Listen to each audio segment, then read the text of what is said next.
With the release of her 6th Netflix special and her book, All Things Aside, Absolutely Correct Opinions, in the same week, it's safe to say that comedian Iliza Shlesinger is busy, unapologetically frank and honest. Her comedy draws in audiences for its relatability, from discussing ugly bras to women's empowerment. Tonight, we take a look at her career and latest milestones, but first, we had to ask her about her recent appearance on Celebrity Jeopardy. Here's ABC's Will Reeve. So you were recently on Celebrity Jeopardy. Yeah. How'd that go? You tell me. Okay, all things aside, because it's my book, for 200.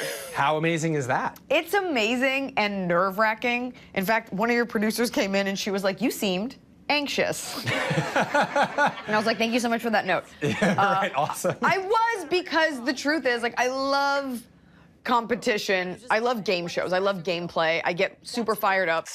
Very nice. Whatever. Very nice. Your 6th Netflix special, out now. Your book is out. You're on tour doing comedy and talking about your book. What is the experience like for you right now in your life? To have my book, All Things Aside, and Hot Forever come out on the same day, it's like having 2 children. You're like, how do I show you both love equally? Both of these have been a long time coming, so I'm incredibly proud. The way that you do your stand-up is hilarious. You're laughing out loud, but you're also thinking. What sort of maybe responsibility or purpose do you feel speaking about such serious issues in your funny comedy? I'm an intentional person, and I like picking things apart and analyzing them. I love knowing why we are the way that we are. It comes out in my writing, and it's just the lens with which I use it's how I look at things. And in terms of wanting to make people feel better, wanting to make women feel better, I think we have to dissect what we go through and how we are received. He's like, you know, we have a real baby. I'm like, but this one has 4 feet. I believe that we all should be working together to make everybody feel better. This is what the purpose of being alive is. And I say the things in my special because women deserve to feel seen, and they deserve to feel heard, and they deserve to not be made to feel bad for things that are natural and normal. You say in your special, quote, we like the idea of empowering women. In theory, that's a really nice idea, but in practice, we're still very uncomfortable with the idea of a strong woman who makes money. Is it fair to call you a strong woman who makes money? Sure, I'll take it. Okay. I make some money. So as a strong woman who makes some money, I would like you to expand and expound on that profound statement.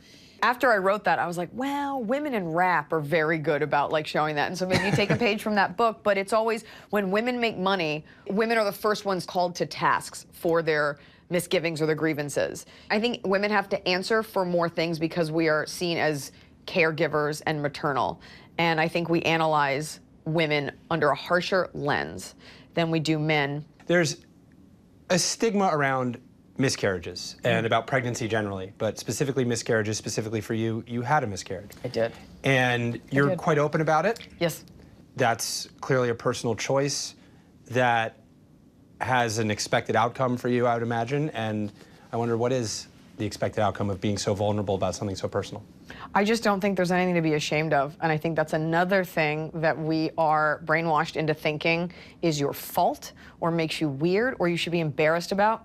On my own, when it happened, I remember thinking I don't feel ashamed to inform anyone in my close circle that this happened. Because the idea that anybody would give me anything other than love and support, like who's gonna be like, well, what did you do?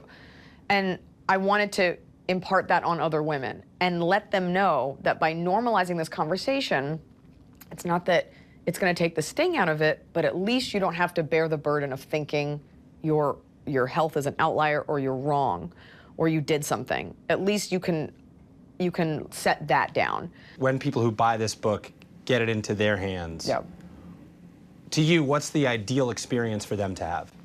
I want people to laugh, first and foremost. I want them to have fun. I wrote the book that I wanted to read. I was having trouble finding myself in books, and I thought, well, I could do this. Have you always been so astute in observing the world around you and being able to articulate what you're seeing? I think the being observant was always there. That quality was always there because I think that's what makes a funny person. Oh, you've got big boobs. Is that hard? It is, okay? I think funny people are smart and observant, but I don't know that I had always the ability to tie the two together it's not so much not intelligently, but you know, your world is limited when you're younger, and you start to build out from that, and it brings you some peace to analyze the world and be like, well, we've seen this before. That's why You're not alone. you're not alone. If more people knew that they weren't alone, I almost said then they won't feel so lonely.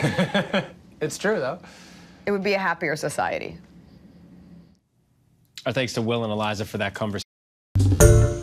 Hi, everyone. George Stephanopoulos here. Thanks for checking out the ABC News YouTube channel. If you'd like to get more videos, show highlights, and watch live event coverage, click on the right over here to subscribe to our channel. And don't forget to download the ABC News app for breaking news alerts. Thanks for watching.